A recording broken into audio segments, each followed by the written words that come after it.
Aprende Derecho Civil. Ahora puedes seguir aprendiendo sobre derecho civil mientras vas conduciendo, coges el autobús, esperas esa cita o simplemente paseas por la calle. Con los siguientes podcasts de la profesora Esther Monterroso podrás seguir incorporando conocimientos de derecho civil mientras aprovechas tu tiempo libre. El tema que vamos a analizar en este podcast es el de la separación matrimonial y el divorcio. La separación implica el cese de la convivencia, pero permaneciendo el vínculo matrimonial. Sin embargo, el divorcio supone la ruptura de este vínculo. Hay que señalar que no existen causas como tales de separación o divorcio desde la Ley de Reforma del Código Civil de 8 de julio del 2005, por lo que, como veremos, cualquiera de los cónyuges puede solicitarlo sin necesidad de alegar causa alguna. Un reciente estudio revela que 3 de cada 5 matrimonios acaban en divorcio. De ahí que podamos afirmar que el análisis de la separación y el divorcio posee una enorme relevancia práctica en el derecho de familia, siendo el campo donde más pleitos se plantean, por lo que reviste de gran importancia el análisis que vamos a realizar a continuación sobre sus requisitos y sobre sus efectos.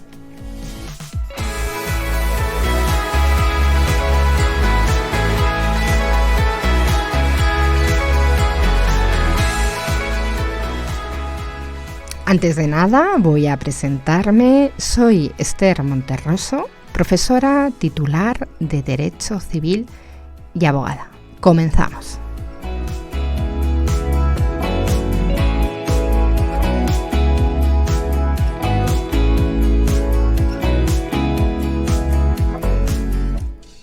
Decíamos que la separación matrimonial es la ruptura de la convivencia conyugal permaneciendo el vínculo matrimonial. La nota de la temporalidad tiene especial relevancia aquí en la separación, ya que si se produce la reconciliación de los cónyuges, volverá a tener plena eficacia el matrimonio, exceptuándose algunos aspectos patrimoniales que veremos más tarde. Bien, la separación legal hay que decir que cada vez es menos utilizada en nuestro ordenamiento, porque los cónyuges que no quieren o deciden continuar en su relación, pues suelen acudir directamente a la figura del divorcio y no tener que pasar por 2 procesos distintos y luego, por ejemplo, pues quieren romper ese vínculo para volver a contraer un nuevo matrimonio. Bien, la separación se produce, la legal, mediante el ejercicio de una acción que es la que abre el proceso que va a concluir, cuando estamos en presencia de esa separación judicial, va a concluir con una sentencia firme que será la que tenga carácter constitutivo de esa separación, lo que llamamos separación legal. Sus consecuencias son distintas a la denominada separación de hecho, en la que los cónyuges pues suspenden por sí mismos algunos efectos del matrimonio y que produce unas consecuencias prácticas y legales que se verán más adelante. Y también veremos, aparte de esa separación que se produce judicialmente y que termina con una sentencia firme, también vamos a ver pues la separación extrajudicial que se lleva a cabo pues ante el secretario judicial o ante el notario, y que también veremos los efectos que son los mismos que los de la separación judicial. Bien, ¿y cuáles son estos presupuestos de la separación matrimonial? En primer lugar, antes de señalarlo, me gustaría decir que tanto la separación como el divorcio han sufrido importantes reformas legislativas. La primera de ellas, evidentemente, fue en 1981. Después, la segunda reforma más importante fue la del 2005, que se admite ya la disolución del matrimonio por divorcio sin necesidad previa de la separación judicial y por la que se desaparecen las causas legales de separación, y por otro lado la ley del 2015 y las reformas de la ley del 2021, que permite pues a los letrados de la administración la del 2015 que introduce importantes reformas que veremos después en esta materia, y la de ley del 2021 que permite a los letrados también de la administración de justicia otorgar la separación, el divorcio, cuando existen menores no emancipados o hijos mayores respecto a los que se hayan establecido judicialmente medidas de apoyo, porque la ley del 2015 hacía referencia a hijos menores no emancipados e hijos mayores que no tuvieran la capacidad civil, pues porque se permitía entonces todavía la incapacitación judicial, algo que desaparece posteriormente. Bien. Tras dichas reformas vamos a ver entonces ahora cómo queda la regulación en los artículos 81 y 82 del Código Civil. En primer lugar, el artículo 81 lo que señala es que se decretará judicialmente la separación cuando existan hijos menores no emancipados o, como hemos dicho, hijos mayores respecto a los que se haya establecido judicialmente medidas de apoyo atribuidas a sus progenitores. A petición, y esa manera de decretarse judicialmente se realiza a petición de ambos cónyuges o de uno con el consentimiento del otro, una vez transcurridos 3 meses desde la celebración del matrimonio, y se aporta o se acompaña a la demanda una propuesta de convenio regulador. Y la segunda acción es a petición de uno solo de los cónyuges, una vez transcurridos esos 3 meses, y no será preciso ese plazo para interponer la demanda cuando se acredite la existencia de un riesgo para la vida, la integridad física, la libertad, la integridad moral, o libertad e indemnidad sexual del cónyuge o de los hijos de ambos o de cualquiera de los miembros del matrimonio. Y en este caso, a la demanda se acompaña una propuesta de las medidas que tengan que regular los efectos derivados de la separación. Por otro lado, como decíamos ya, la Ley 15/2015 introdujo una nueva redacción del artículo 82, permitiendo la separación extrajudicial, matizada terminológicamente por la Ley 8/2021 y que ha quedado en los siguientes términos. Los cónyuges, estamos ahora hablando de la separación, no en el artículo 81 hablábamos de la separación judicial, y ahora en este artículo 82 vamos a ver lo que señala el Código Civil respecto a la separación extrajudicial. Bien, pues dispone lo siguiente. Los cónyuges podrán acordar su separación de mutuo acuerdo transcurridos 3 meses desde la celebración del matrimonio mediante la formulación de un convenio regulador ante el letrado de la Administración de Justicia o en escritura pública ante notario, en el que, junto a la voluntad inequívoca de separarse, determinen las medidas que hayan de regular los efectos de la separación. También habla de que los funcionarios diplomáticos o consulares pueden autorizar esa escritura pública de separación. Los cónyuges, esto es importante, deben intervenir en el otorgamiento de la separación de modo personal, sin perjuicio de que deben de estar asistidos por un letrado en ejercicio, y los cónyuges deben prestar su consentimiento pues aunque diga el Código Civil secretario judicial, ya sabemos que la denominación actual es letrado de la Administración de Justicia, o ante el notario.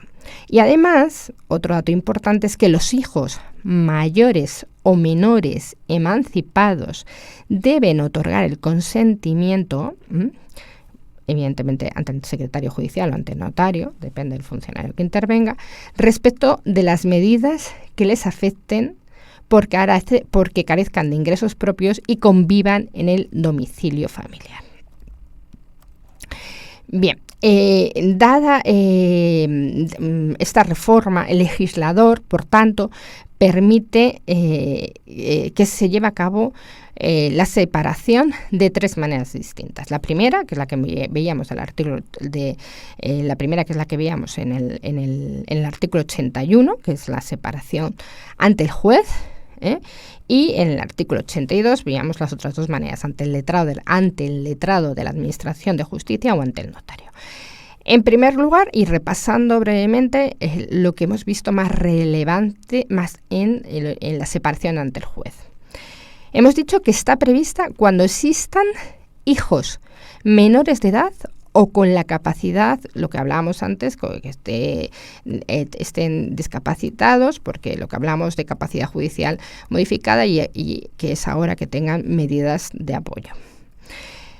Y en este caso, el legislador lo que diferencia es, igual que veremos que también ocurre en el divorcio, diferencia entre la separación de mutuo acuerdo, es decir, la consensual, y la contenciosa, la no consensual.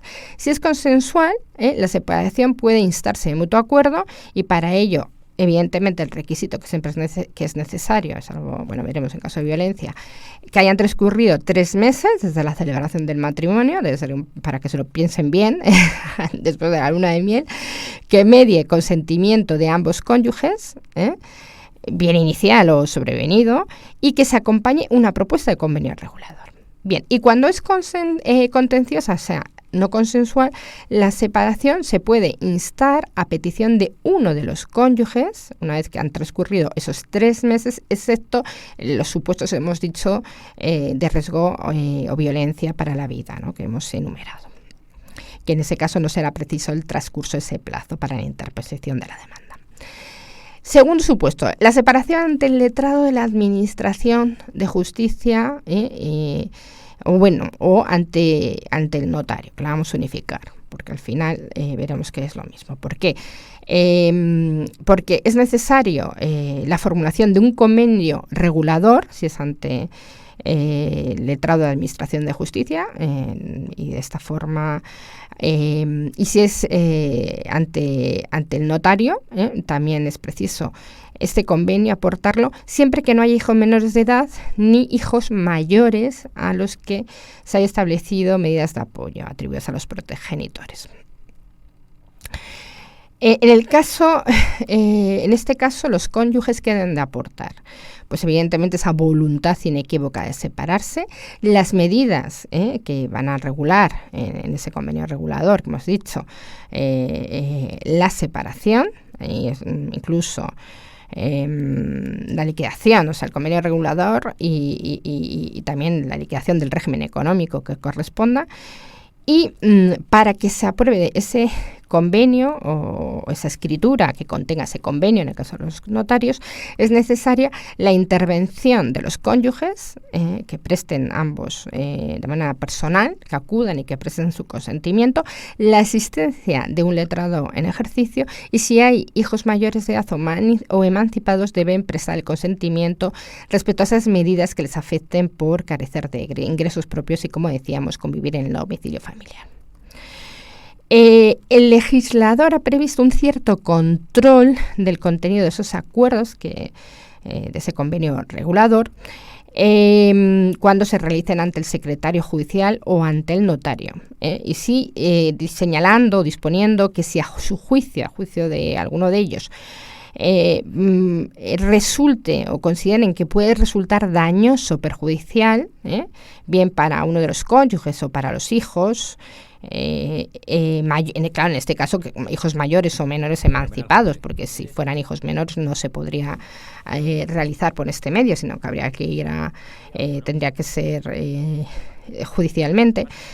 Pues si estima que es dañoso para los cónyuges o para los hijos mayores o menores emancipados, lo van a advertir a los otorgantes y dan por terminado el expediente, y en ese caso solos podrán acudir ante un juez para aprobar esa propuesta de convenio regulador. Y por último, además, aquí en esa parte es importante señalar que resulta posible modificar esas medidas que se han convenido por un nuevo acuerdo. tal y como ocurre cuando se realiza judicialmente. Bien, ¿y qué efectos tiene la separación matrimonial? Bueno, pues bien, la sentencia o el decreto de separación o el otorgamiento de escritura pública del convenio regulador produce los siguientes efectos. En primer lugar, la suspensión de la vida en común y, además, el cese de la posibilidad de vincular bienes del otro cónyuge en el ejercicio de la potestad doméstica. Los efectos de la separación se producen desde la firmeza de la sentencia o decreto que así lo declare, en el caso de la Administración de la Justicia, o desde la manifestación del consentimiento en escritura pública, en el caso del notario, que es una denominación que varía un poco, ¿no? Porque evidentemente no es lo mismo sentencia judicial que el decreto de la Administración de Justicia, que es escritura pública del notario. Bueno, para su constancia, el legislador lo que establece es que se remita testimonio de esa sentencia, decreto o esa copia de la escritura al registro civil para su inscripción, sin que hasta que no tenga lugar esa inscripción no se produzca hasta entonces efectos frente a terceros de buena fe. Bien.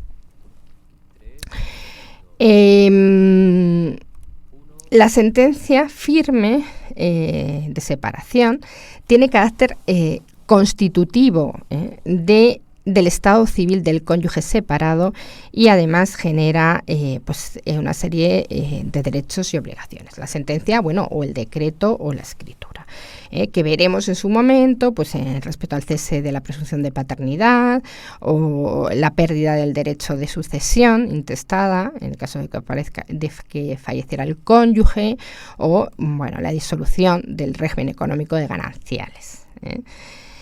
Y además, luego se dará lugar, y que lo veremos en el siguiente podcast, algunas medidas que se establecen de carácter económico, como puede ser una pensión compensatoria si se dan los requisitos, o en relación a la vivienda y a los hijos o a la vivienda, ¿no? O, por ejemplo, a los hijos en relación a la guardia y custodia o al uso del domicilio familiar.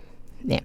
¿Qué ocurre? Porque decíamos que, claro, en la separación no hay una ruptura del vínculo matrimonial, sino solamente una interrupción. Por lo tanto, ¿qué ocurre en el caso de reconciliación de los cónyuges? Pues evidentemente deja sin efecto la separación y en el caso de que se haya realizado o se esté realizando judicialmente, lo que tendrán que hacer es ponerlo en conocimiento del juez, bien, o que esté entendiendo o que haya entendido del litigio. La notificación al juez no es requisito de validez de la reconciliación, sino un presupuesto necesario, porque debe entenderse que en este caso puede haberse producido efectos o medidas los cuales pueden haber exigido intervenciones o decisiones que hay que respetar, que luego veremos. La reconciliación debe inscribirse también para esa eficacia frente a terceros en el registro civil. Y además distinguirse, si es judicial, el proceso procesal, es importante en el momento en el que se encuentra la acción ejercitada o que se está ejercitado judicialmente. ¿Por qué? Porque si la reconciliación es previa al proceso judicial, pues en este caso evidentemente se extingue la acción de separación y ya está, no llega ni a surgir la separación matrimonial legal como tal. Si la reconciliación se realiza mientras está pendiente el proceso, pues en este caso se pone término al procedimiento, se dejan sin efectos las medidas provisionales que se hubieran acordado, por eso es preciso ponerlo en conocimiento del juez, desistir de la acción e instar además que queden sin efecto esas medidas provisionales. Y si la reconciliación se produce después de que se dicte sentencia firme de separación, pues en este caso debe diferenciarse si entre la reconciliación expresa y entre la reconciliación tácita. En la reconciliación expresa es preciso que sea notificada al juzgado y ratificada por ambos cónyuges para que se dicte un auto por el que quede sin efecto la separación inscrita en el registro civil, y en este caso pues se van a extinguir los efectos en el orden personal y patrimonial respecto a los cónyuges y a los hijos, pero con algunas excepciones. ¿Y cuáles son esas excepciones? Pues en relación con los hijos, las medidas que se hayan adoptado mediante resolución judicial pueden ser mantenidas o modificadas cuando existen causas que lo justifiquen, que así el juez entienda como justificadas. No se reanuda la sociedad de gananciales, es decir, en el caso, sabéis que la separación de bienes que se decreta en el caso de esa separación, pues aunque exista reconciliación de los cónyuges, no se vuelve al régimen de sociedad de gananciales y que no permanecen los cónyuges en el régimen económico matrimonial de separación de bienes. Y la revocación de poderes entre los cónyuges también se entiende que es definitiva y no se reanuda. Así, imaginemos que una pareja, pues tras varios meses, más de 6 meses, pongamos, de matrimonio, y que estén casados bajo el régimen de gananciales, ponen fin a su convivencia e interponen una demanda, vamos a poner, de separación de mutuo acuerdo.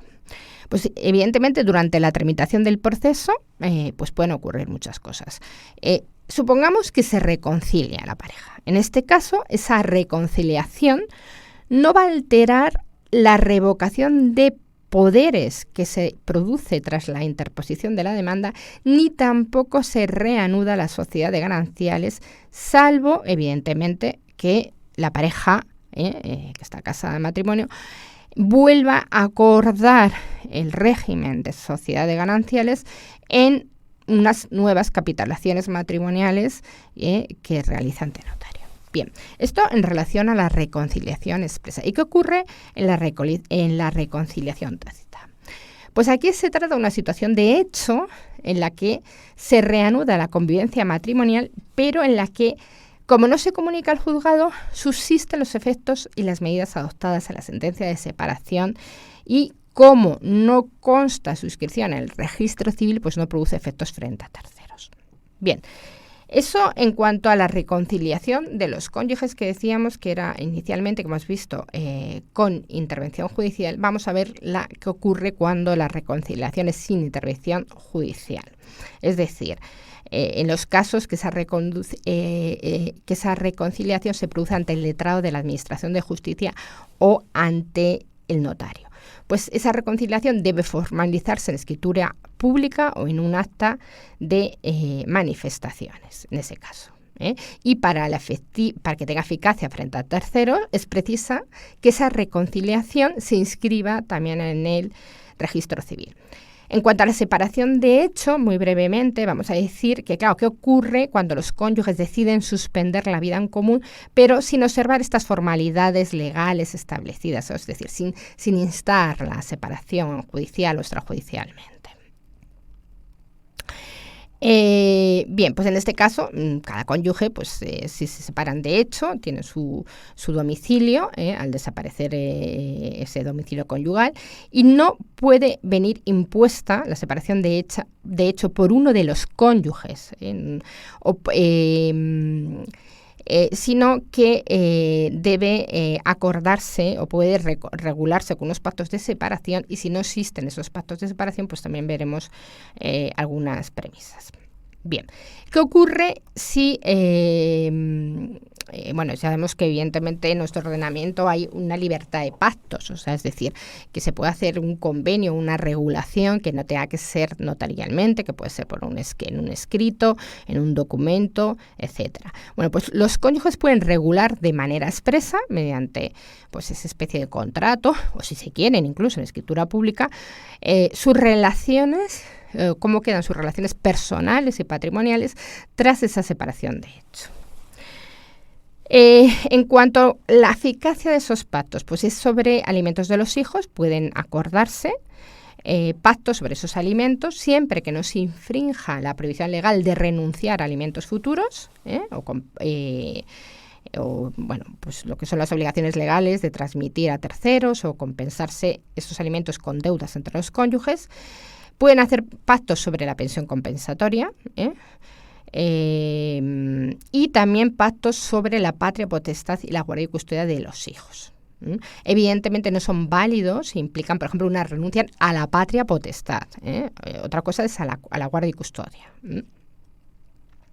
Y también, evidentemente, pueden hacer pactos sobre el régimen económico matrimonial, pero en ese caso, si se va a modificar el régimen, tiene que constar en escritura pública. Bien.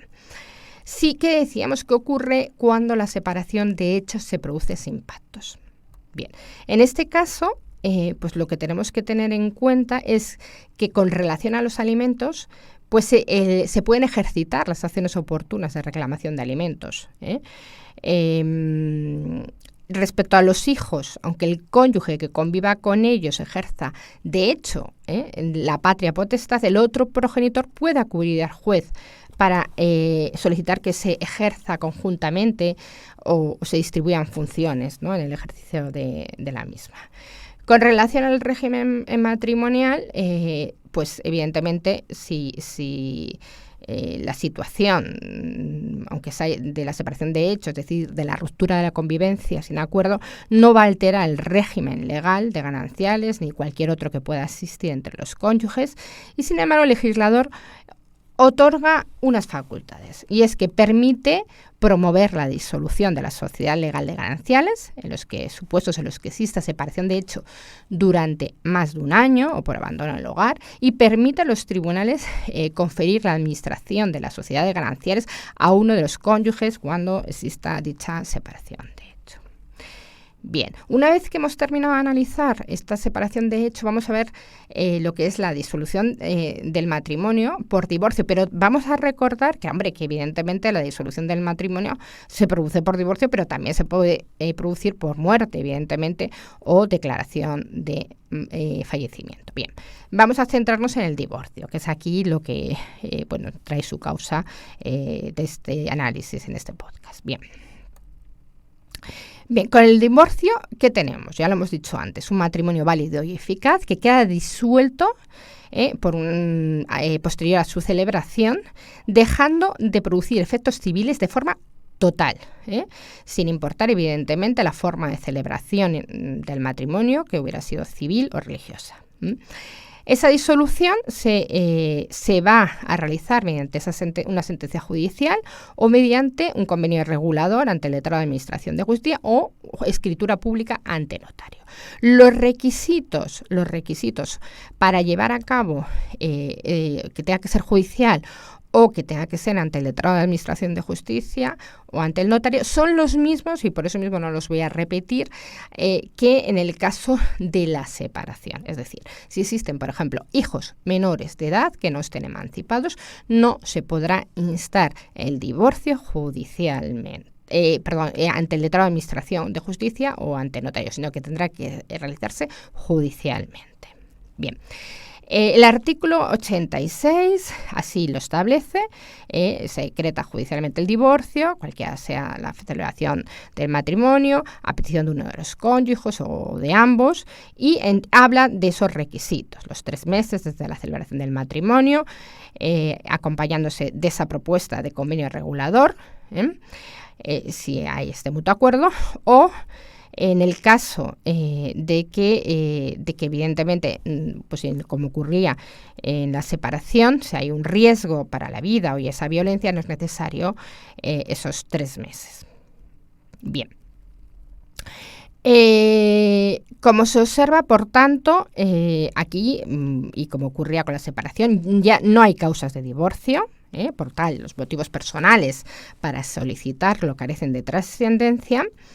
Y al igual que ocurría en el caso de la separación, hay que decir que esa ley 15/2015 permite a los letrados de la Administración de Justicia decretar y ante los notarios otorgar escritura pública tanto de separación como de divorcio en esos supuestos de mutuo acuerdo, los que no existan hijos menores no emancipados o hijos mayores respecto a los que se haya establecido judicialmente medidas de apoyo atribuidas a sus progenitores. Y así lo establece en el artículo 87. Por lo tanto, los requisitos son los mismos, tanto para la separación como para el divorcio. Pero, ¿qué efectos tiene el divorcio? Que es aquí lo importante para optar por una opción de separación o por la otra, que es la del divorcio. Bueno, pues los efectos del divorcio son los siguientes, ¿no? Para los cónyuges, pues en el ámbito personal, los cónyuges dejan de serlo y se convierten en excónyuges. Además, la presunción de vida en común y las obligaciones del matrimonio. Carece, evidentemente, efecto retroactivo, de modo que los efectos que se hayan producido, de alimentos y demás, pues se van a respetar. En el ámbito patrimonial, pues hay que tener en cuenta que ya el cónyuge divorciado no sucede intestato a su ex, ni tampoco tiene derecho al usufructo viudal en el caso de fallecimiento. Además, se prohíbe o se produce, se produce la disolución o extinción del régimen económico matrimonial y se aprueba la liquidación si hay acuerdo entre los cónyuges, o si no, se tendrá que decretar judicialmente. Por lo tanto, ya no se puede seguir vinculando los bienes, se prohíbe esa vinculación de los bienes del otro cónyuge a lo que es al matrimonio, ¿no? A la vida matrimonial. En cuanto a los hijos, en principio, el divorcio no va a eximir a los padres de sus obligaciones con los hijos, sin perjuicio de que en la sentencia se puedan establecer medidas, tanto como respecto a la guardia y custodia, y en casos extremos respecto a la retirada de patria potestad, que veremos en el siguiente podcast. Y ya para terminar, tenemos que hablar de la reconciliación de los cónyuges. Aquí, en el caso del divorcio, pues hay que hacer una salvedad, y es que si la reconciliación se produce con posterioridad a la sentencia de divorcio, se mantiene la ruptura del vínculo matrimonial. Por lo tanto, los cónyuges deberán contraer un nuevo matrimonio para que esa reconciliación produzca efectos legales. Bueno, llegados a este punto, pues concluyo, no sin antes agradeceros vuestra atención y que espero que este contenido os pueda ayudar para seguir avanzando en el análisis y en el estudio de la separación y el divorcio. Muchas gracias por vuestra atención y nos vemos en el siguiente podcast.